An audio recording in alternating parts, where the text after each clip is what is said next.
Okay, good morning, everybody. We're gonna start this class. This class starts in this pamphlet on page number 4.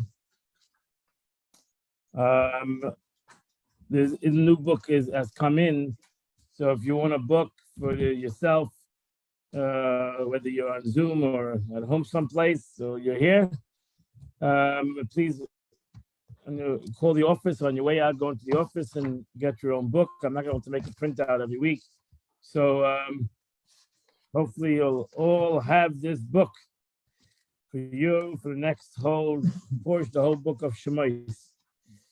My friends, we're in the second Parsha Shemais, Parsha Ve'eda. We're going through the story of the Jews in Mitzrayim, and we're actually at the end of their journey in Egypt, the 210 years that they are in Egypt. We are holding the last year, the last 10, 11 months, as Moshe Rabbeinu comes to get the Jews out of Mitzrayim and to take them out of Egypt. And the 10 plagues that God brought upon Egypt. This is a beautiful sikha of the Rebbe. And what's important, I'm sure you guys are learning Chumash already a couple of years.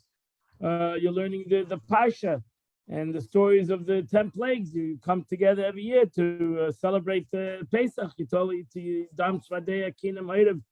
You know this already. But over here, you're going to see a sikh of the Rebbe, where the Rebbe is going to teach us that every story of the Torah, every single story of the Torah that we learn teaches us unbelievable things.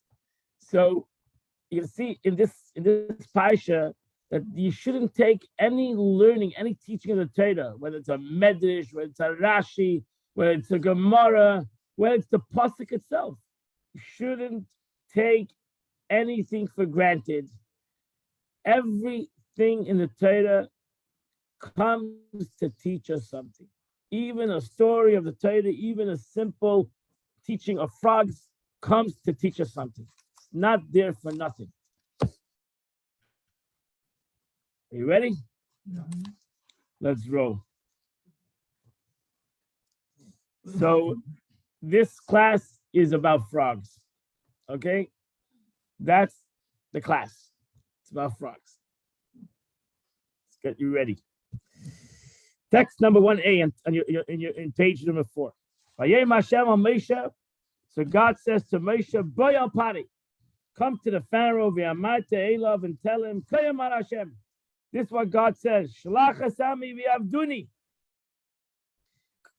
Take my nation out, my nation out of Egypt, so you can serve me.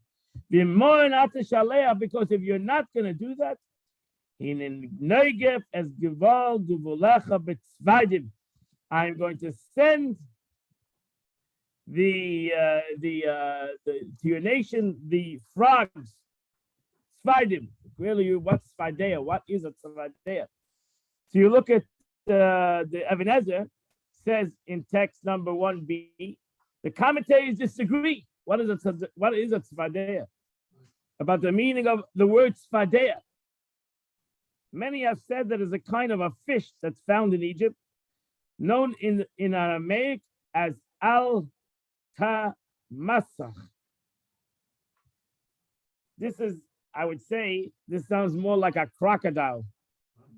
It emerges from the river and it grabs people. To say that these are the creatures found in most rivers, they make a croaking sound. These are correct view in my eyes, and it's known as one. So it's a tzvadeya is like a croaking, and that's what we say. It's a frog. Oh, look at that! Look at that! Okay, that's tzvadeya. So we have: is it a alligator, or it's a frog? We know that most commentators hold it's a frog because it made this croaking sound. If you hear You hear Florida, we do hear at night the croaking sound of a tardea. If it's quiet, now you imagine millions of those sounds going on. That would be pretty deafening, right? So some of them are pretty loud. Imagine millions and billions of Tzfadei making. Actually, some hold that was the third plague. Was a sound issue more than just frogs jumping around. It was a frightening sound issue. It's like the armies, the way they used to bring fear in other in wars. They used to make stamping sounds. Imagine hearing the millions of men stamping with their feet. It brought about a frightening situation. So really, the Tzadea, some hold it was more of a croaking issue. It was more of a sound issue than just having frogs jumping around. That was a frightening thing. So the Eibishter brought Tzfadea. He brought. Let's go according to the second interpretation, that it was a tzfadea. It was a frog. Let's go to the Medrash.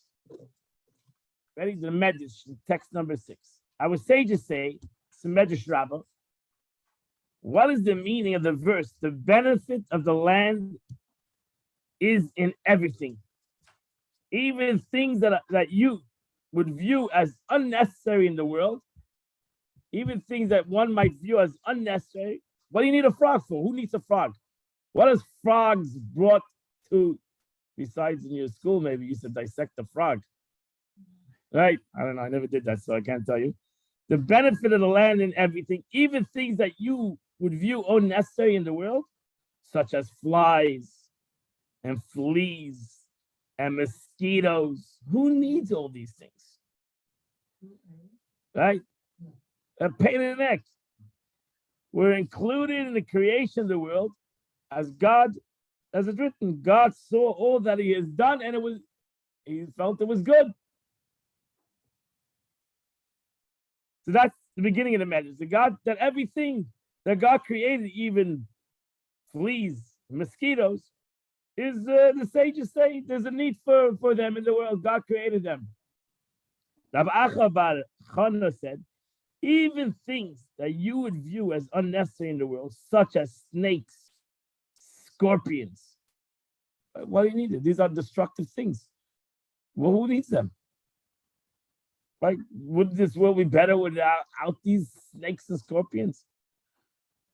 We're included in the world's creation. God said to the prophet, what do you think?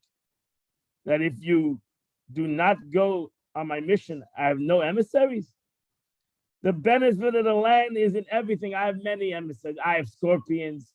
I have snakes. I have mosquitoes. I have, Baruch Hashem, a lot of messengers. I carry on my mission even through a snake, even through a scorpion. So I use out everything. You might not see the positive even in snakes and scorpions. I see the positive in everything. The beauty is in the end of the Medrash. And that's in your text number 2b. The Medrash continues. And the Medrash says, my mission is carried out even through a frog.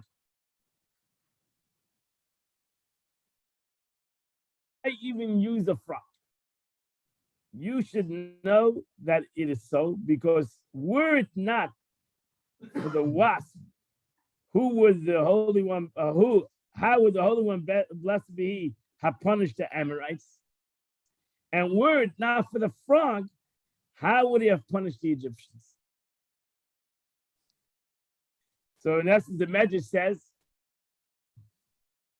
I use out everything. I use out a wasp for the Amorites. And how would I punish the Egyptians if it wasn't for the frog? I couldn't have punished the Egyptians if it wasn't for the frog. I needed the frog to punish the Egyptians.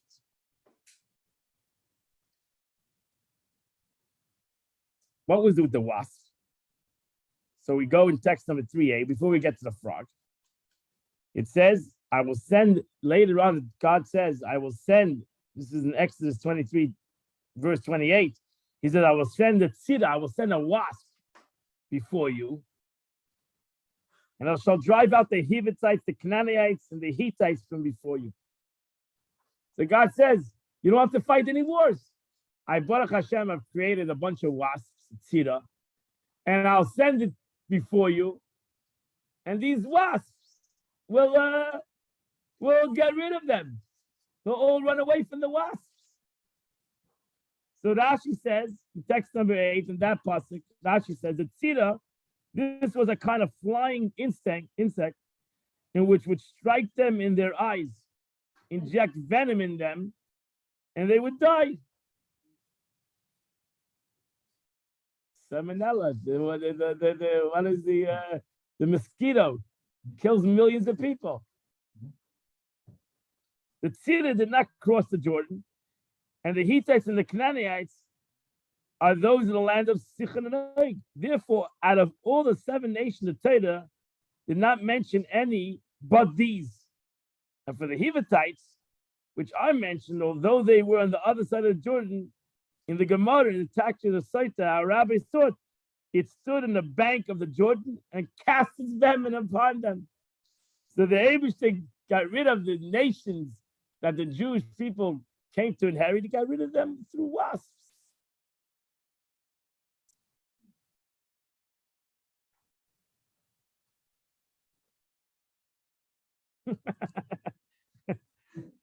So God can use our animals to get rid of, to do his job. Doesn't need to have, per se, humans. God says, I have animals. Baruch Hashem. Maybe I work easier with animals than with the humans as my messengers. The animals, I send them to do something. They do it. They do what they got to do. But the beauty of the Medrash, we want to come to our Parsha. The beauty of the Medrash says, how would I be able to punish Egyptians without the frog? I need the frog. Even though I use the wasp for the Amorites, I wouldn't be able to punish the Egyptians without the frog. So thank God I created a frog. Because the whole creation of frog was to do Dam Tzfadeya, the concept of punishing the Egyptians, the second plague. Is there any reason why this particular bug struck his eyes? I don't know. Again, I'm sure there is. I'm sure there is. As you'll see, the Rebbe is going to go in the frog. The Rebbe is not, the Sikha is not there, but there is, 100%. There's everything in the Torah has a reason. It's not just a statement. Everything has a reason. There's not just Stamazai. We Baruch Hashem, we wanted to have on the Seder frogs, so God did it with the frogs. There's a reason why frogs, God chose frogs to do the second plague. And what is the connection? Frogs, which seemingly a insequential, because God, the next plague, you have kinim, you have lice. The fourth plague, you have others. Now you have wild animals. Now you come to scorpions and snakes and tigers. You have vicious, seemingly attacking animals. What does a frog? What does a frog do already? It eats insects. It eats insects. So it hops around, croaks, and it eats insects. It eats insects. It eats insects. Yeah, so that's positive. What is the positive that has to humanity? Frogs, insects, bird eats insects too.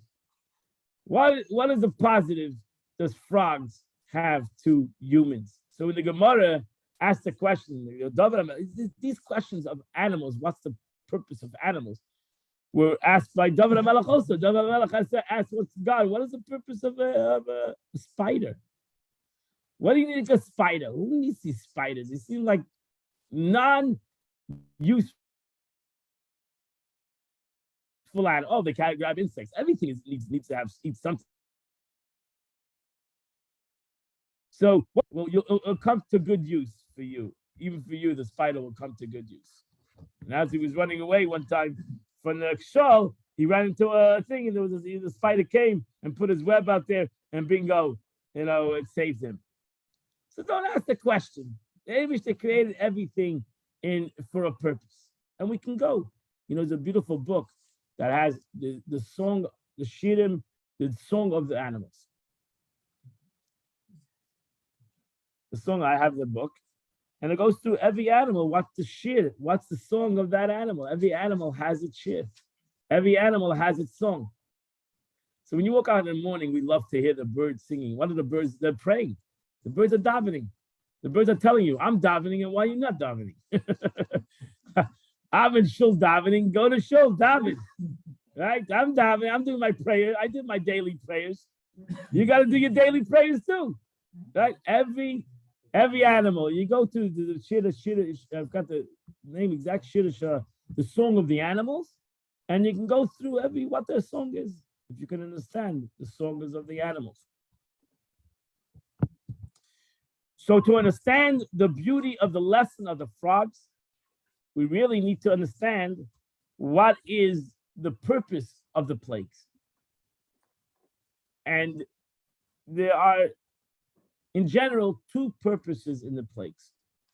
Why did God plague the Egyptians? God could have saved the Jews, could have won, as I said, God, in the 3 days of darkness, the Egyptians were totally in the dark. They couldn't even move. And God could have done that. He just put them all in a coma, and the Jews could have marched out of Egypt. Why did God have to bring 10 plagues to Mitzrayim? What was the purpose of it? So there were two purposes in it. One was to actually destroy Egypt. Parsha, physically to destroy Egypt. To destroy the gods, to destroy the... But the self-understood was a much deeper... it was a much deeper Indian. So I mixed text number 4, I see. Because Rabbi Yehuda said in the name of Rab, text number 9, of all that the Holy One, blessed be, created in his world, he did not create a single thing for naught. He created the fly as an antidote to the wasp sting. I don't know if they know about that. And the mosquito crush for the serpent bite. I don't know. This is what the Gemara says. So he created a fly as an antidote for the wasp sting, and a mosquito that was crushed for a serpent's bite. I don't know if it works. Above your fragrance. Okay. I don't know. This is whatever. This is what Rav Yehuda said in the name of Rav. Okay, whatever. That's an interesting statement. I don't know if it works or not.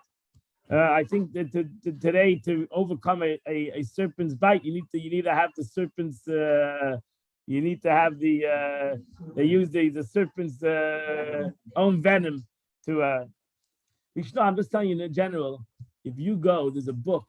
There's a beautiful book that it's hard to find, but I have it in my house someplace.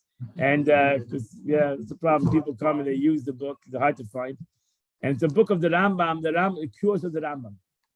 The Rambam wrote a book because he was a doctor, and he wrote a book on how to cure people. If you would read that cures of the Rambam, you would flip. Like black magic? No magic. No magic. But in the years ago, the cure, how they cured people, seemingly, the Rambam was a doctor, was he used very interesting, very, very interesting things. Okay? A lot into feces and of animal feces and animal parts and like that was the old thing. Leeches was an old thing, the way blood sucking, but very much into blood sucking. Today would be very much into blood letting and blood sucking. Very much into these kind of things, weird, very weird things that they used to use. That's when they tried to cure George Washington. whatever. Very weird, very interesting things how they used to use what they used to use, and that was the way they cured people. I don't know. Rambam was a big doctor. He must have been successful. I'm sure if you showed that to a doctor today, he would say, "Are you serious? I don't think it's a good idea to use these kind of remedies, these kind of things." But the Rambam was into these kind of things, into these remedies. Okay. Plant medicine. Plant medicine, right? Whatever.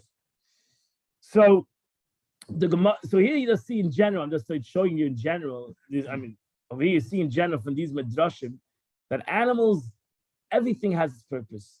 Everything has, and the medrash wants to say that even a frog was very important to God in the whole story of going out of Mitzrayim.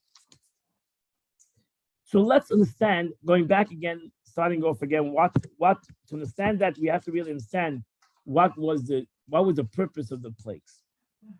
So you look in text number 5, you'll see that God says it openly. Besides the concept of punishing Mitzrayim for putting Jews into slavery for 210 years, so there had to be a physical repercussion to Egypt. The Yadu Mitzrayim, that you'll see that the Eibishter keeps on saying this in the Torah, in this week's Parsha, next week's Parsha, previous Parsha, keeps on saying this. And the Egyptians shall know that I am God when I stretch forth my hand over Egypt. And that was the concept of making it known to Egyptians and to the Jews that the Eibishter is God. Meaning that there was a struggle between Egypt, the constant struggle, between the belief of God and non-belief in God. And that was the struggle of Egypt.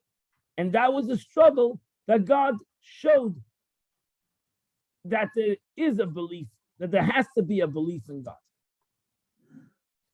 And I will take the children out of their midst. So that's really the struggle. That's why Yetzias Mitzrayim is an important story to us. It's not just something that happened 3,000 years ago. As I mentioned last week, that a Jew has to have every generation going out of Egypt, and the Alter Rebbe says every day we have to feel like going out of Egypt.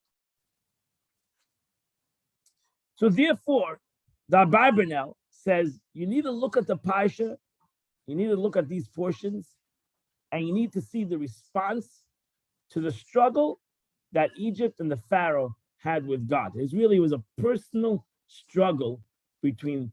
The truth is, if you think about it, that the Parshas, this Parsha, and last week's Parsha, and the next week's Parsha is all between Moses and the Pharaoh.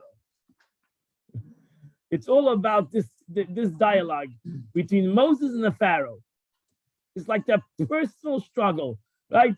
God says to Moses, go to the water. The Pharaoh is doing his private things over there. Go and have a conversation with him. It's all about this Moses and Pharaoh issue.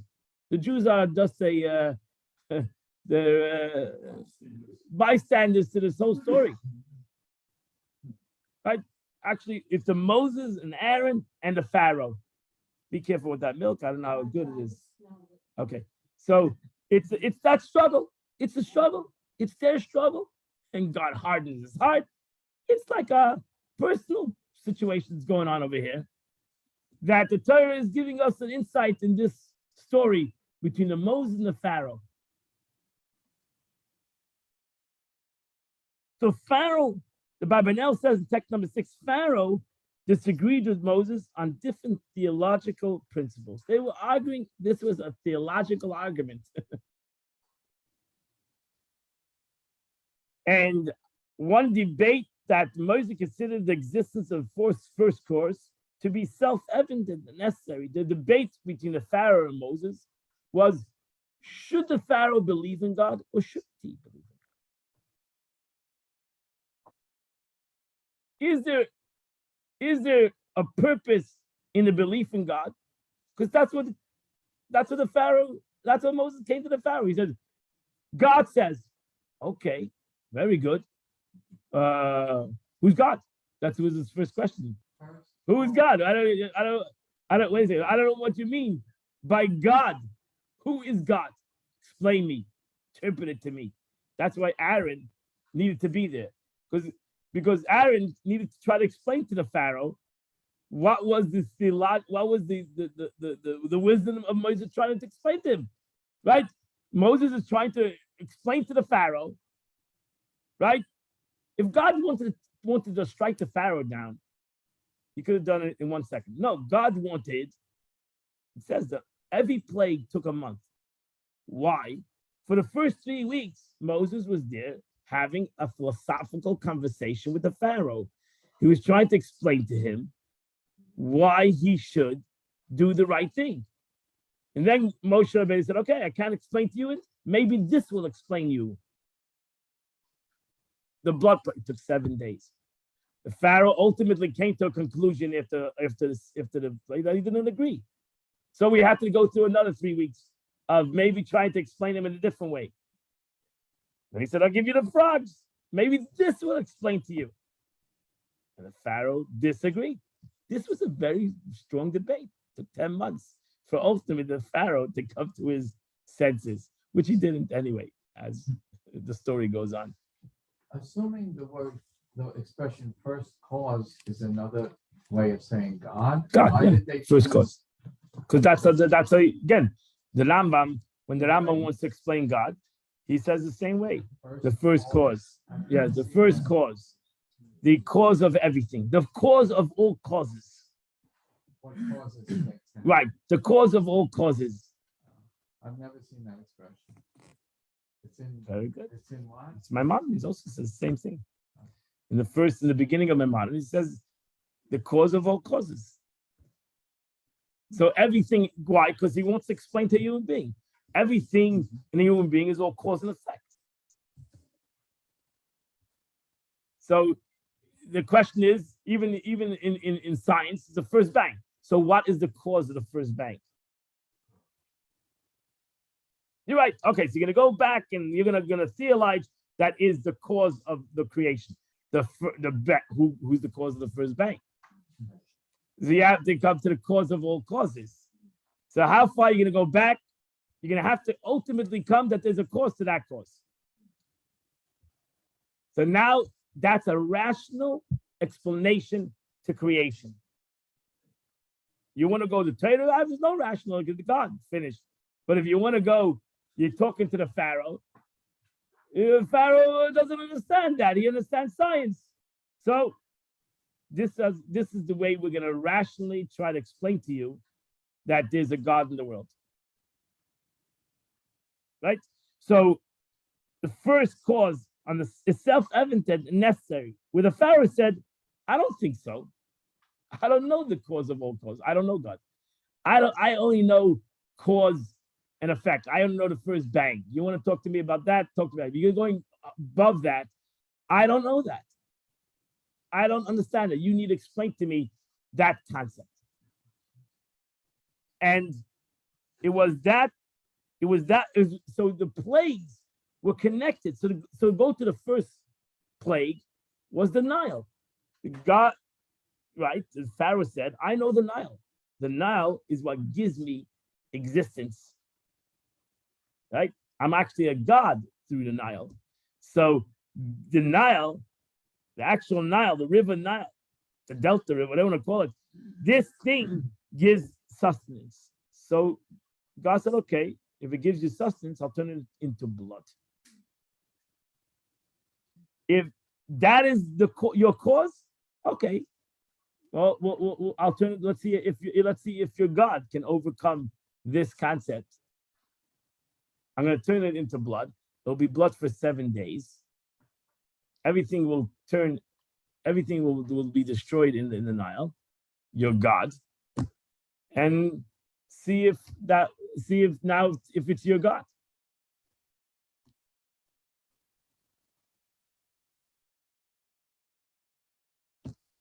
So he tried it with that way. It didn't work, right? Didn't work.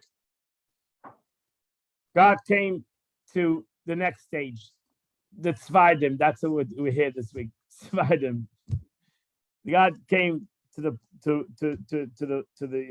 So what was the belief of the Pharaoh? What was his belief? The Pharaoh was not a. What was the Pharaoh's belief? What was the? They had many gods. What was the belief of the Pharaoh? That he was God. The Nile was a god. The sheep was a god. They had many gods. Many gods. So what was really the belief of the Pharaoh? He didn't believe in the ultimate God. He believed himself. No, but I said the Nile was a god. He didn't believe in one God. He didn't believe in one God. So what did he believe as God? What did he really believe in God? Did he believe in God? Was there a ultimate God? What is the belief? He probably believed. What is the belief? What? Forget about the Pharaoh a second. What is the belief of other gods? What is the belief in other people? What is God? What is the difference between belief in by Jews in God and other entities that have a belief in God? In between. So what does that mean? Go-betweens. What does that mean, really? There's the people, there's God, and there's an intermediary. Intermediary. What is that intermediary? Controls different aspects of nature. Right. So it's like a partnership. God has a partnership. It's a partnership. He has God is like the big kahuns. He's the Don. He's the big kahuna. He's the God of all gods. That's really what it is. God of all gods. He's the big guy in heaven, but he's too busy, right? He put a bunch of guys that would. So ultimately, they do believe in God.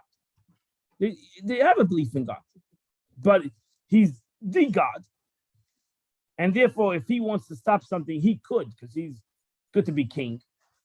But he doesn't get involved. He doesn't get really involved in everything. That's the Pharaoh. That's what the Pharaoh said. The Pharaoh said, "Yeah, maybe there's God, but the river is its own God, because God doesn't get involved in day-to-day work of the Egypt. Doesn't have day-to-day involvement. Who's going to eat? Who's not going to eat? That's too big for God. That's embarrassing to put God into that kind of situation." So actually, they felt that it was actually the opposite, to get that God would get involved in the mundane workings of Egypt. Why would God do that? So you have one entity, and there's a struggle in Jewish law if partnership is allowed by non-Jews. Can they have a partner? And some rabbis hold, that non-Jews can have partnership. Jews can't. By us, that's idol worship. By us, this is God, and that's it. Finished. That's where it starts, and that's where it ends. And God, the heavens, that's God, the earth. It's one God. Shema Yisrael, Hashem Elokeinu, Hashem Echad. The Eibush is one. The Eibush doesn't need any helpers. He does have helpers. He has emissary, angels, helpers. They're messengers. But not that a messenger has any power. A messenger does the will of the one who sends him. That's it. He has no personal power. The sun has no personal power. The moon has no personal power. He has the power what the Eibush gave him. They said no. The Eibush made the sun its own power. The sun God, it's your Sunday. The moon God. Monday. Correct. So they created another God. In essence, partner with God. Yeah, there's the God who created the sun, cause of all causes, but the moon has its own agenda. He has its own balabatishka. He can decide not to do things. The sun can decide to become stronger, become weaker. The sun can decide to do what he wants to do. Jews don't believe that. And that's why ultimately they created idols. And that's why the Chas v'Shalom till today, you can create the Eibush to sort of say it has a God walking around over here someplace. Or not. So where do we see that expression in the Torah? If you see in text number 7, even Bilam answers, said to Balak, right? Bilam was worshipped a lot of gods. He was not a Jew. He believed in idols. But even Bilam says, right, if Balak gives me a house full of silver, I cannot do anything small and great that would transgress the word. That's it. If God says no, even though I have many gods, the big guy up there, I can't go against the big guy up there. Right?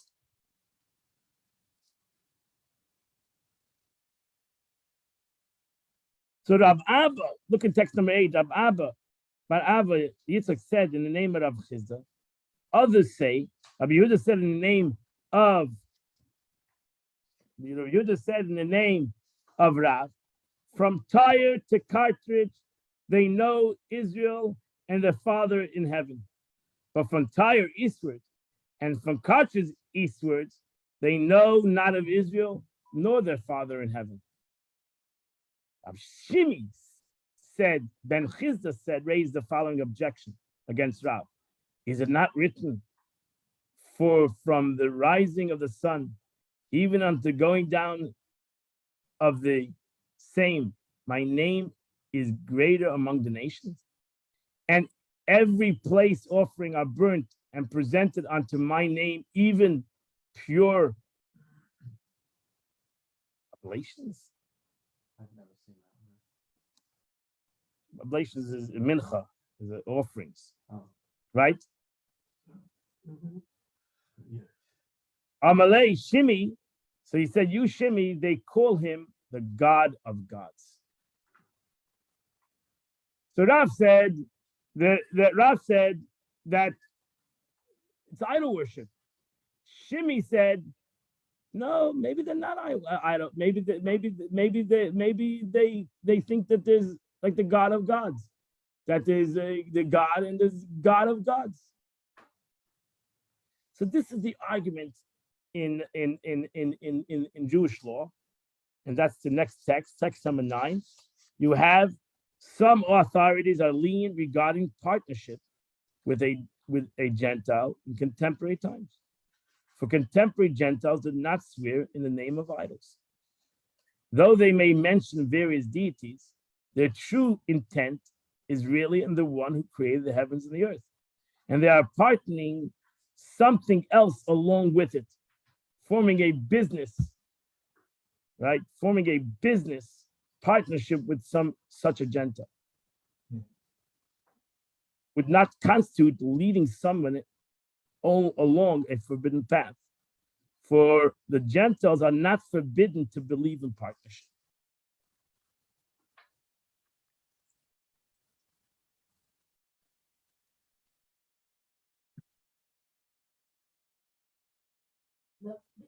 The Noahide laws, So they have to believe in God. but it doesn't say one God.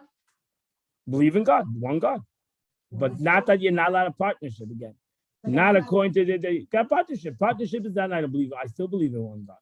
But it's not. But it's not against again, there's an argument in Jewish law if a non-Jew is allowed to believe in partnership. So some hold, they're allowed to believe in partnership. The problem is like Yoshka, if you believe that he's God, now you have a problem. You call him the Lord. It's a question even if they're allowed to do that in Jewish law. But if he's a son of God, I'm also the son of God, but if he's a son of God, so the Eibishter needed to have help in this world, so to say. So a guy can believe in that. A self-insert a Jew is not allowed to believe in that. To a Jew, it's idol worship. To have any partnership with God, God doesn't have any partners. He's Belyanim, as I said before. He's in the upper worlds and the lower worlds is equal. But again, I don't want to get into this into theology of other religions. It's not my point. And the point is, Rabbi, yes. you said that, and I don't mean to go into the craziness, but you said that God created everything for a purpose. Correct. So he created Jesus. What was his purpose to the Jews? Rambam writes. So the Rambam writes. The Rambam, Maimonides, answers that question, and he says God created it for one reason, because when Mashiach comes, It's not only for the Jewish people, it's for the world. And the world will be able to change quickly. So in essence, everybody believes in the same thing. We all believe in God. And that's going to be the ultimate. And the Abishter wanted that the world would be ready for that concept. So he created these two entities, which is two main power religions in the world, which is Christianity and Muslims, that they would all both believe in God, maybe a little bit, not totally tweaked correctly. And ultimately, be able to be tweaked easily. Ultimately, end of time, because we all believe in God. But some of us have a little bit of a misinterpretation in the concept of our belief in God, that we can believe in other things also. And that's where it needs to be tweaked. And that's why the Rambam says that God allowed this concept. Because ultimately, for the reason, the Bible in the world is the most famous book in the world, not because of the Jewish people, because of the Christians. So it's sold as the most book in the world. More Goyim have the Torah than the Jews have the Torah. And that's the reality, which is sad, because the Torah was given to the Jewish people. But ultimately, the Torah was given to the world at large. And it needs to transform the entire world. And therefore, ultimately, the world will be transformed in a much easier way. So the struggle is by the Jew more than by the world. The struggle is with the Jew. The world believes easier than the Jewish people believe. For some reason, the Jews have a harder time to believe in something, while the rest of the world believe. They all believe. They have a much easier concept and belief than the Jews have a concept and belief. When really everything came from the Jewish nation. The whole belief came from the Jewish people. It all came from the Torah. I believe the Muslims also accept that we. Correct. So actually, for a Jew to go into a mosque, I don't want to go into those, but a Jew to go into a mosque in Jewish law is easier than going into a church. Because again, the Muslims believe in God. They believe that he was a prophet. But the Goyim believe that he's God. And that's a problem in Jewish law. If they would believe that he was a partner with God, okay, so that would be maybe easier. But if they believe that he's God, then that's a bigger problem in Jewish law, because it's second commandment, you don't have any gods. So it's a problem. So that's the struggle that Jews have with him. But if they would believe that he's a partner with God, Jews would say, fine. At this present time, to believe that you have a partner with God, maybe a non-Jew can have that. It's not a problem in Jewish law. What? No, we have no partner with the Abish. The Abish is God, and that's it. There's no any entity that is a partner with him. Anybody can be a messenger of him, can be his messenger. Moshe Rabbeinu was a messenger. A tzaddik is a messenger of God, but not that the tzaddik is God, is a partner with God in creation. No. That would be like us praying to Zalman Bookit. Right. You don't pray to You make our wishes up to God. That would be good. That would be no. You can pray that you can pray to a tzaddik. They should be a messenger for you. Yeah. But not that the Not tzaddik that you're the is God. God. Yeah. No tzaddik is God. Moshe Rabbeinu is not God. Even Moshe Rabbeinu is the most greatest thing that we ever had in the world. He's not God. Nobody's the Eibishter but the Eibishter. And the Eibishter is Har B'Shluch L'Makim. There's a lot of messengers to God.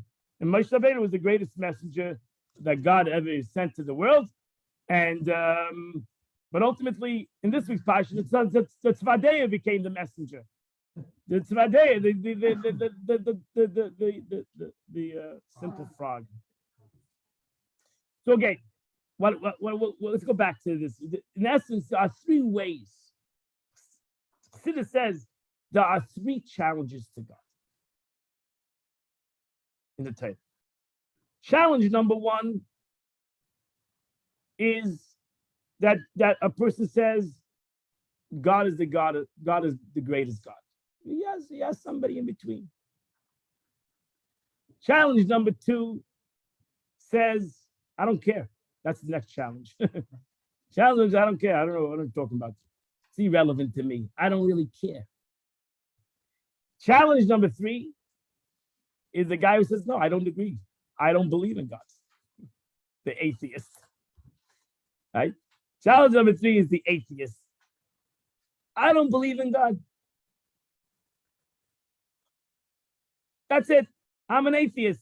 I don't believe in God. I disagree with God. I disagree there is a God. I have a challenge with the whole concept. What is the, when did atheism, it's relatively new thing, right? Like people that declare themselves as atheists. Right.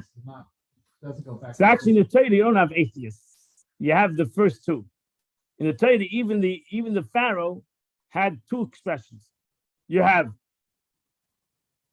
one expression: God is, God is the God that's not involved. I believe in God, but He's not involved in day-to-day life of creation, or what's happening in the world. And then you have the second one, and this is the second guy. Okay, look at the text. Am I right? The Neville text number 10a. Speak, and you shall say, so says the Lord your God, behold, I am upon you, O Pharaoh, king of Egypt, the great crocodile that lies down in the midst of the rivers, who says, my river is my own, and I made it myself. So the Pharaoh says, Li Oidiv ani asisini. What are you talking about God? I don't care about God. I have the river, I have the Nile, and I made it. What means, so Rashi says, I made it with my own strength and my own wisdom. I expounded my greatness and my kingdom. What are you telling me is God? I don't care about God. There's God. So does God. What does it do with me?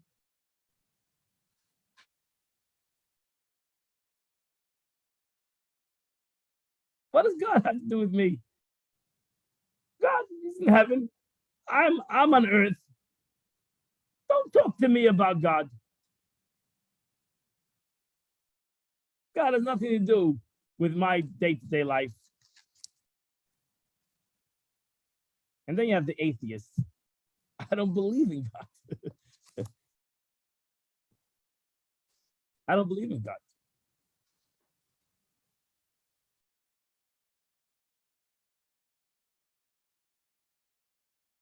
There was no atheists in Egypt. They were believers. They were believers. The question was, what did they believe in? They believed that in other gods, or God is the God of all gods and I have other gods, or I don't care. I'm indifferent. I don't care really. I'm the Pharaoh. I can do whatever I want. Don't tell me what to do. Nobody can tell me what to do. Not even God can tell me what to do. I don't care. So even though I believe in God, I don't care. I'm indifferent. I have no care. That's the atheist. No, they said I don't believe in God. Finished. It has nothing to do with me. So what is No, it? I believe in God, but I don't care. I can believe in God, but I don't care. I'm apathetic to the situation. I know. You can tell me I know about God. I went to yeshiva. I know it all. I don't care.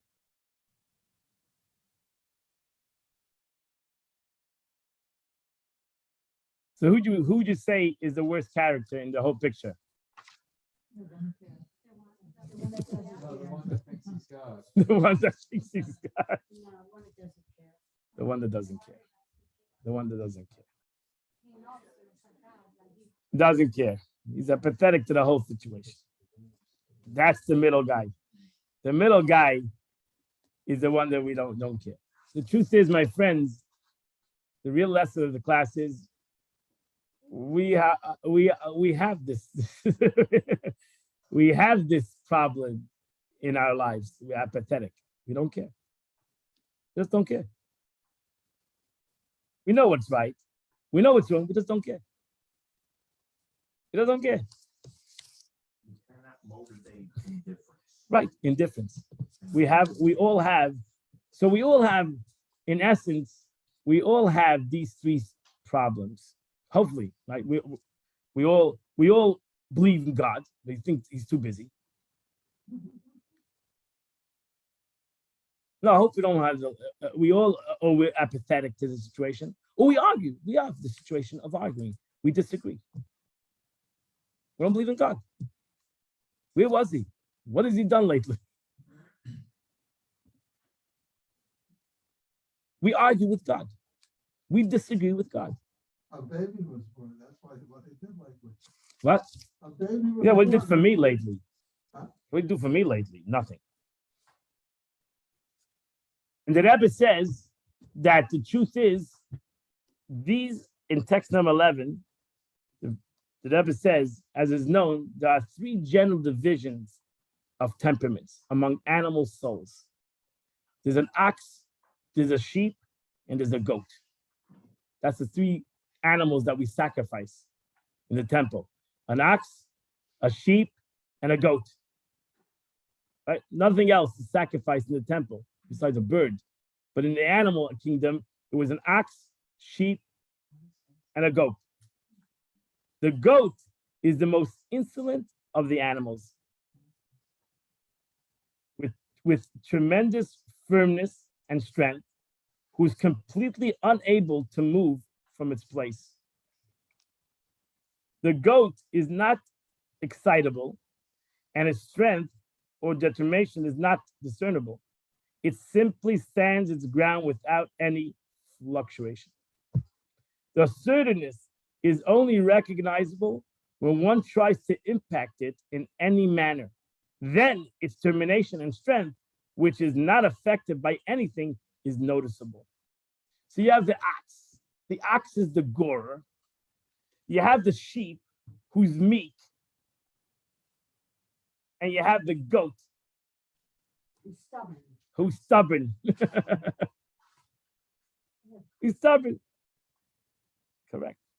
The ox door it displays its strength and powers by goring and kicking. The sheep has soft nature, and it can easily be subdued and transformed. And we can either have all three of these, or we can have one of them for sure. We can be a sheep. We're meek. We're easily moved around. Right? We have many gods. Right? We know God is. We're easily. Whatever's trending. We're trendy, right? We believe in God. We all believe in God. But whatever the crowd is going, we're going. Right? What everybody else is doing, I'm there. Why should I be? I don't want to make a tumult, I don't want to be different. Whatever. That's a sheep. I'm a follower. I know that there's a God, but listen, I'm a follower. What am I doing? When you're in Rome, you do what Rome does. What should I do? I'm a follower. You have the ox. That's a gorer. He's not a follower. He's a gorer. He fights with everybody. He fights with God too. He's the atheist. When a guy says, I don't believe in God, means you have to have a God not to believe in. Okay. See, right? So even the atheist, in essence, believes in God. He's fighting with God. They say the story. I did Stein's house. Once met this in the early, the 60s. He was intellectual. So he always was involved with intellectuals in Israel. And he met his, intellectuals professor. And he said to him, on Shabbos, he met his professor, both going to the street. One, he was going to shul. Said, where are you going? So I'm going to eat chazer. I'm going to eat pig on Shabbos. So he said to him, we both celebrate Shabbos. We both celebrate Shabbos. You celebrate Shabbos by dafka eating pig, and I celebrate Shabbos by going to shul. But in essence, you're trying to show the Abish that Shabbos, I'm gonna go and eat chazer. So in essence, we both believe in Shabbos, right? Why would you have to dafka do it today? Because we both believe Shabbos is a special day, and you're Steinsaltz, Dean Steinsaltz. But I think it's a Seinfeld episode. No, this is ultimately he affected the guy. The guy realized it's true. That really we both believe in God. I'm trying to challenge God, and he's trying to go with it. But we both believe in God. It's true. You both believe in God. But some of us are like oxes. We have to, whatever the Abish says, A, we have to say B, dafka. Because that's where we are. We're oxes, and we have to always challenge God. No, the goat is the worst. He doesn't care. The goat is the guy who doesn't care. Doesn't care. He's indifferent. He's not interested in challenges. He's not challenged by anything. He doesn't care. He has no care. He doesn't care. Doesn't care. He's indifferent. And that's the goat. You see where we're heading to it already? Not yet? I never really was around any of these animals, right? At the time, I'm just taking my word for it. No, you can know sheep is a meek animal. Go on the Discovery Channel, and the goat is that, but an ox gores. And what does a goat do? Just eat. That's it. And it turns around. It's the best. You should know the best lawnmower they say is a goat. He just eats and eats. Doesn't care about anything else. He'll eat your house and thing up. It's very destructive, a goat in And that if way. you turn around, he'll kick you. Yeah, okay. So that said, there's no need, you see, that said, the Rebbe says, that said, there's no need to worry so much about the ox people. Don't worry about the atheists. Don't worry about those guys. We used to go on with Tzayim.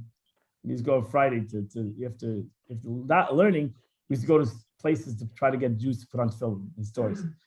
So it's interesting. You had those that put on tefillin. You had those that were very nice, but they never wanted to put it, but they were very nice.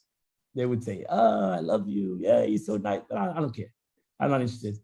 And then you had the one when you walked in, he said, "Get out of here." So the one that told you, "Get out of here," you knew that give it another couple of weeks, he's going to be putting on tefillin, right? Give him another couple of weeks, right?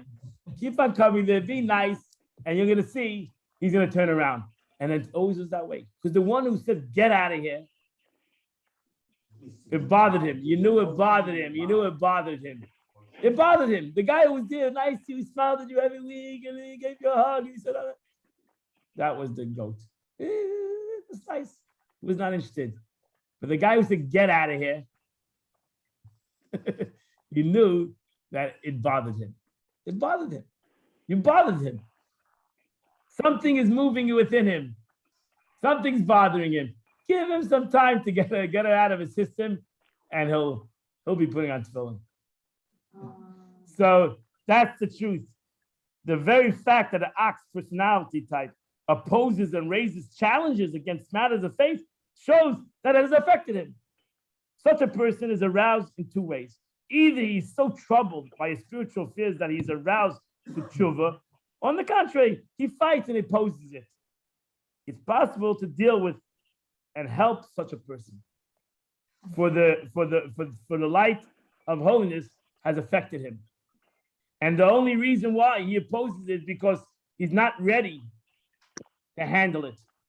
Say, for example, you relate a godly idea to someone comes along and bitterly opposes your words with much excitement. This is the person you have impacted. By contrast, the goat is not bothered by anything. And it never gets excited for he's cool. Did you pray or not? Did you put on tefillin or not? Are you happy or not? Don't care. Such a person is not bothered with holiness at all. And that's the struggle. That's the struggle to be a person. And in essence, what I'm trying to tell you is I believe we all have these three animals. That's why the Torah, we get to Leviticus, the Torah says you need to bring a sacrifice of the ox, of the sheep, and of the goat. We all need to bring a carbon, these three entities. There are certain things we are an ox. There are certain things in life that we are sheep. And there are certain things that we are goats. We are just indifferent. We don't care.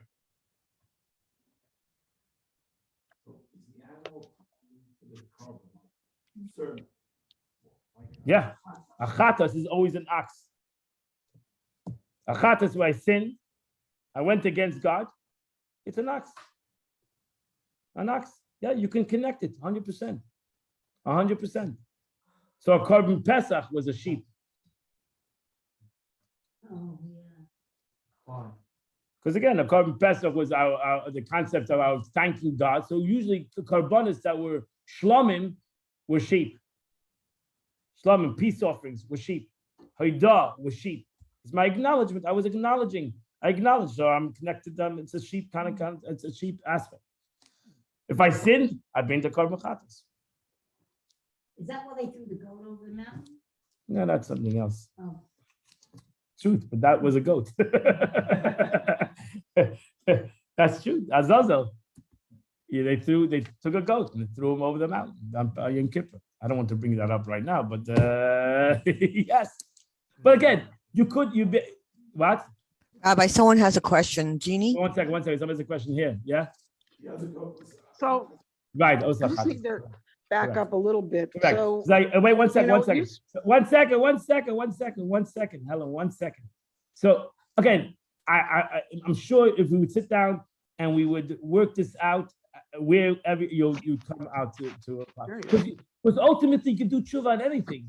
To be indifferent, that's really the ultimate thing you need to do tshuva is on the indifference.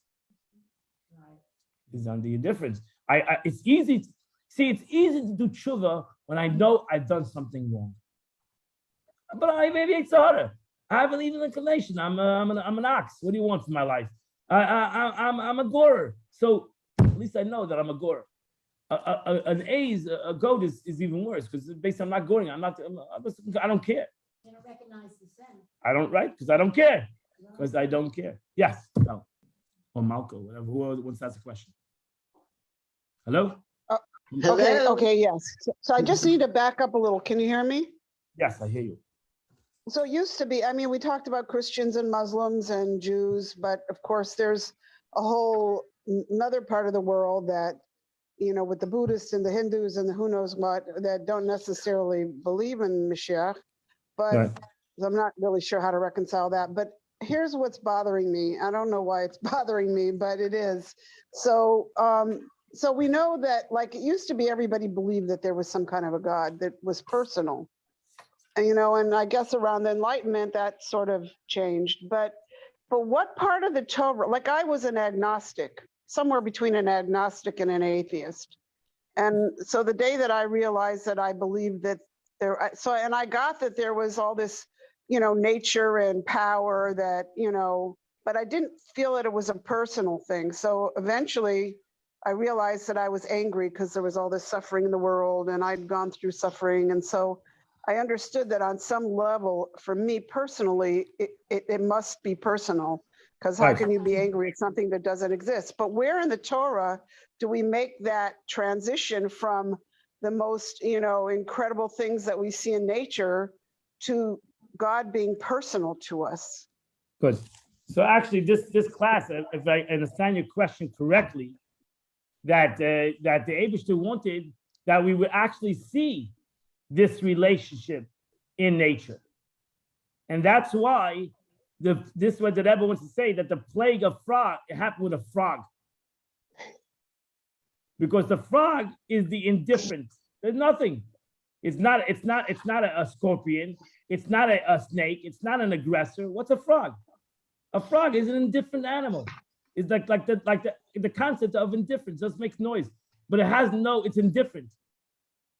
And the Eibishter wanted to show that I am also in the indifference. I'm not only in the one that challenge is me, in the kinim or the wild animals. That's an agoring kind of animal. I'm in the frog. You have to find, even in the indifference, you have to find the concept of godliness.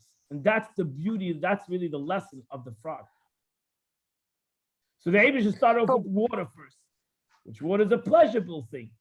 And then God did the indifferent, the second category. And then God went to wild animals. So this is the way that Eva explains. In the first three plagues was the concept of the goring ox, the sheep, and the goat, the indifference. So the goat is connected to the frog.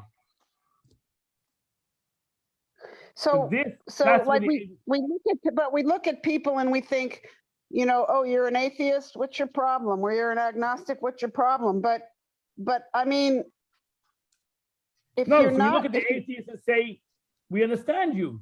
You're goring. We understand you. You're struggling. You're struggling. Okay, that's a positive thing. You're struggling. That's a positive thing. You look at the believer, you say, okay, that's a good thing, because at least you believe in something. Maybe you need to tweak it, maybe you need to change it a little bit, but you have some kind of belief. And then you have the guy who's indifferent. The guy who says, I don't care. Well, how do you deal with that?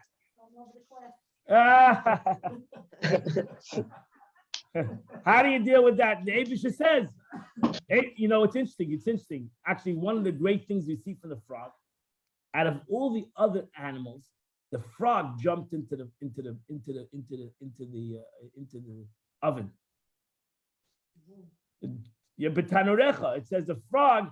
It says the frog will jump into the oven.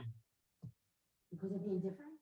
No. So that means that even the indifference guy, even the frog, when God said to jump into the oven, it jumped into the oven. So that's what? The ovens were hot. They were on. Because that's the greatness of the frog. The Rashi says, in the Rashi, you'll see later, Rashi says, the greatness of the frog was that it jumped into the oven. And we should learn from the frog, that the frog, when it came to do the will of the Eibishter, is willing to jump into the oven. It could be connected to the Tanya of today. The Rebbe, Alter Rebbe says that there's really no indifferent Jew. The Jew might say he's indifferent, but when you push the Jew to the corner, he's ready to jump into the oven. And they did, right? And Jews jumped in. Jews were Moshe Nefesh, gave up their life, right? When you pushed him to the corner, he gave up his life. So there's no really indifferent Jew. The frog, if you pushed it, the frog, the seemingly indifferent animal, jumped into the oven. The Jew also will be ready to jump into the oven. He says he's indifferent, but it's not true. Every Jew is not indifferent. What? Correct. So you might say he's indifferent. I don't care. But the second you push him, and the second you reveal that his essence, he says, I'm not indifferent. I'm far from indifferent. Far from indifferent. But really, the biggest struggle that a Jew has, that God has, what the class is trying to tell us of it, the biggest struggle that the Eibishter has with a Yid is his indifference. If he was a gorer, okay. If he was a believer, okay. But a guy who's indifferent, person who's indifferent, that's a greater struggle to God than even the goring the ox. But it's the point that we can refine ourselves. Like, let's say we have those three characteristics in the soul. Correct. Like, Fine. But we got to realize where I think the point is that we got to realize where we need to work harder on. We need to work harder on our indifference. That's what the Rebbe wants to accentuate this by. We need to work harder. Think about the second plague and realize that the Torah over here wants to express the theological lesson of the second plague is that we need to work on our indifference. That's why God specifically picked the frog, so to say. Because God wanted to show the level of indifference. So we have to ultimately change our level of indifference. So we're not supposed to be like any of these animals. That's why we. No. We're not supposed to be any of these animals. We're not supposed to be We like need human. to not to be a gorer, not to be indifferent, and we should be one who serves God. But we have an nefesh Bahamas, but that's the point. We have an animalistic soul, and our animalistic soul has these three challenges. Whether we are, believe in God, but He's far above, or we're a gorer, we try to fight God, or we're indifferent. Yeah. somewhat in our tradition, indifference means guilty. Like with the Shoah, when people were indifferent to the Shoah, then they were guilty. Okay. What's Fine. The Holocaust. I think the Jewish people are compared to a sheep. Yes. So in a positive way. Nothing now. No, in general, in the Torah, we compared. No, I didn't mean that. The Jewish people are compared to a Rachel, a sheep. That's a Rachel. Rachel is a sheep. Jews compared to a sheep. Now we're not aggressors. We're docile. We're docile. We're not aggressors. By Shonim, Rachmanim, Geim, Chasadim, that we are bashful. we're docile. We're not aggressive people. But sometimes you need to get aggressive. But in general, we're not aggressive people. But then Jacob called Joseph a goring ox. Kind of, they ain't kind of. His horns are like a goring ox, because we have to be sometimes like Joseph, to be a goring ox, to be aggressive, not to sit there and let things and then he called Yehuda like a roaring lion. There's a time for everything. There's a time for everything. So everything that God created in the world, that says in text number 17, he did not create but for his glory. As I say, all that he's called in my name and my glory, I created, formed it, I made it. And it says God shall reign forever and ever. That's really the point. So David says, you know what? It's fine with me, all these kinds of entities. It's fine with me to be a croaking frog. Because hey, be indifferent. But realize ultimately that I created the frog. I created the indifference. That you have a character of indifference, I created that. Right? If God would not create indifference, we wouldn't be indifferent.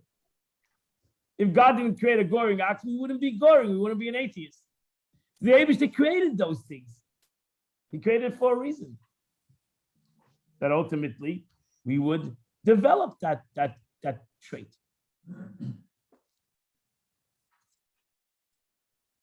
The Rebbe writes, text number 14, Pharaoh was a prototype of something that not only doesn't express godliness, rather it feels that he made it himself. The river is mine and I have made it. So how can we affect that even Pharaoh and the Egyptians should recognize God, that there is a God? How's it possible? They are God. He says, I created. What are you talking about? This is accomplished with the frogs. Among the various creatures on the earth, the frog is unique that she doesn't serve an apparent purpose, not even like a mosquito, as the Medrash says. Not even a negative purpose such as causing harm, like a snake and a scorpion. That's the Medrash. That just explain the Medrash. The Medrash is saying, basically, what's a frog? I can understand a scorpion bites people. A mosquito does negative, if you want to say negative things, it punishes people. What does the frog do? It lowers the population of mosquitoes. As I mentioned, there's no apparent reason for its existence. When this creature embarked on a godly mission, so then God says, no, you think I just created a frog to croak? Just to make noise? That's what I created a frog. I created a frog to do for me, to do. How would I be able to punish the Egyptians without a frog? That's why the interesting message says, how were they able to punish the Egyptians without a frog? Because the frog taught the Egyptians stop being indifferent. Just like I created seemingly a frog that's indifferent. What is he there for? But he's doing in my mission. So too, learn how to take your indifference and find a purpose in your indifference. Find why you're indifferent. Use out your indifference maybe for other things than to be against me, than to be against God. Use out your difference for positive things. Why use out your difference to do the opposite of what I created you for? So there's a purpose in my indifference. Maybe my difference, I should be indifferent when it comes to sinning, when it comes to bad things in the world. Just be indifferent, be the Teflon guy. When this creature embarked on godly mission, they broke the unique evil of Egypt, and godliness was revealed to the extent that even the Egyptians had to concede, for they knew that this came from God. And once, right, because ultimately the Pharaoh asked, right? The Pharaoh asked. He asked. It's the difference between the first and the second plague. Here, the Pharaoh at least asked to get rid of this plague. In the first plague, he didn't say anything. Just didn't budge. In the second plague, the Pharaoh says, please pray to God to get rid of these Sfadim. He didn't ask for the flood to go away? No, it doesn't say that in the Torah. I'm sure maybe yes. It doesn't say that in the Torah.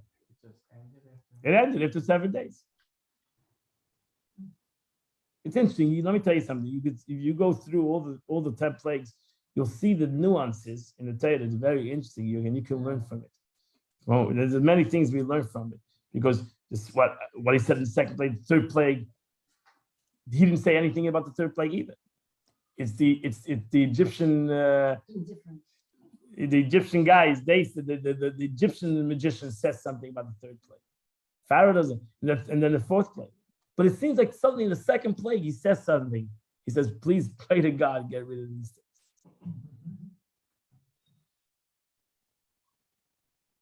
He wasn't indifferent. And then the Egyptian, right? So now he wasn't indifferent anymore. Suddenly he became, 2 seconds later, he became indifferent anyway.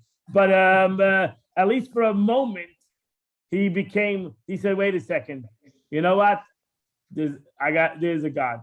Please pray to God that He acknowledged. it's interesting. It's very interesting. See, if you listen to the Torah, it says, pray to God tomorrow. Why tomorrow? Why tomorrow? Why not right now? Yeah. It's very interesting. He says, tomorrow. I was Right. wondering that. Wait, tomorrow. Why? Because he still thought maybe he'll go away on its own. Right? Oh, wait, what? He'll go away on its own. He said, there's a God. Maybe he'll go away. So tomorrow. Right? Tomorrow. Right? So the Pharaoh is still struggling that is it God sent, or maybe, tomorrow I still have 12 hours I still give me 12 hours to think about this, right? Tomorrow, send him away, right? You just asked me to send God, that God should help you. Yeah, but tomorrow, because maybe they'll go away without God. Maybe I'll go to get him to go away.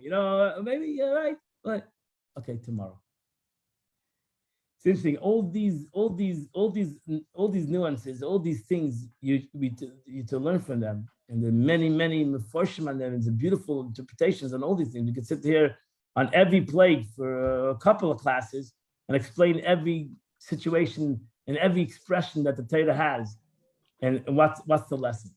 But That would be we don't have time for that. So we should learn something. Hopefully we'll learn something from this whole struggle of Pharaoh and Moshe Rabbeinu, the philosophical struggle, which is really a philosophical struggle between my godly soul and my animalistic soul. Because my animalistic soul sometimes is my struggle with my animalistic soul is, okay, I believe in God, but you know what? Hello, I'm human. And that's the first struggle. I'm human. I have other gods. I'm not saying that words. I have other gods, but I'm human. Sometimes I say, leave me alone. I'm not interested. And sometimes I say, care. Right? I don't care. I know you're right, but I don't care. I don't care. Thank you, but no thank you. Everything's fine. I don't really care. And that's the biggest struggle I might have in life, is with that point, I don't care. We should never don't care. We should always find God in all essence, in all entities, whether I'm struggling with God or I'm indifferent with God. I should never do that. That's the worst sin. I should always care about everything and try to find God in everything that I do. Never give up. Never give up. Okay, guys, pleasure learning with you. Any questions? Thank you. That's a good. Is there a cure for the cold?